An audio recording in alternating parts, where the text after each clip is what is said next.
లోకేష్ కనకరాజ్ డైరెక్షన్లో వచ్చిన కూలీ భారీ స్టార్ కాస్టింగ్తో ఎక్కువ ఎక్స్పెక్టేషన్స్తో రిలీజ్ అయింది. మరి ఆ ఎక్స్పెక్టేషన్స్కి రీచ్ అయిందా అంటే స్టోరీ ఏంటి, ఈ మూవీకి స్ట్రెంత్ ఏంటి, వీక్నెస్ ఏంటి అనేవి తెలియాలి కదా. అవన్నీ తెలియాలంటే అసలు మూవీ ఎలా ఉందో తెలియాలి కదా. మరి స్టోరీలోకి పోతే దేవ ప్రాణ స్నేహితుడైన రాజశేఖర్ని చంపేస్తారు. ఎవరు చంపారు, ఎందుకు చంపారు అనేది దేవ తెలుసుకుంటూ ఇన్ఫర్మేషన్ గ్యాదర్ చేస్తుంటే కొన్ని షాకింగ్ విషయాలు బయటపడతాయి. దానికి మెయిన్ రీజన్ సైమన్. వాళ్ళు లగ్జరియస్ వాచెస్ని స్మగుల్ చేస్తూ ఉంటారు. అలాగే వాళ్ళకి అడ్డొచ్చిన వాళ్ళని రాజశేఖర్ ఇన్వెంట్ చేసిన మొబైల్ సిమెట్రీతో డిస్పోజ్ చేస్తారు. ఓస్ అంతేనా అనుకుంటే ఇంకో ట్విస్ట్, ఇదేనా ట్విస్ట్ అనుకునే లోపు ఇంకో ట్విస్ట్, అలా ట్విస్టులతో కథ సాగుతుంది. ఇంతకీ ఏంటి ఆ ట్విస్టులు, రాజశేఖర్ని ఎవరు చంపారు అనేది మీరందరూ థియేటర్కి వెళ్ళి తెలుసుకోండి.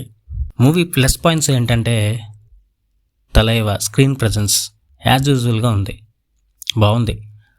Upendra entry super. Soubin Sahir acting అయితే అసలు మామూలుగా లేదు, సూపర్గా ఉంది.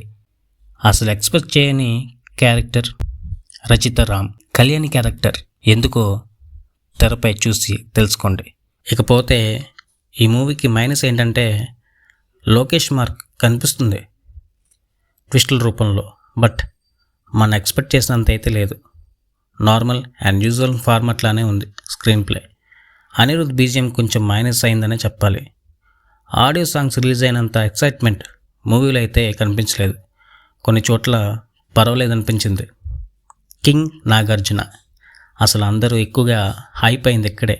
హీరో నాగార్జునని ఫర్ ద ఫస్ట్ టైం విలన్గా చూడబోతున్నాం అని ఆ ప్రమోస్ గ్లిమ్స్ చూసి వేరే లెవెల్లో ఊహించుకున్నారు అందరూ. కానీ అంత లేదు, తగ్గండి అన్నట్టే ఉంది. బట్ అయినా కొన్ని చోట్ల బాగానే అనిపిస్తుంది.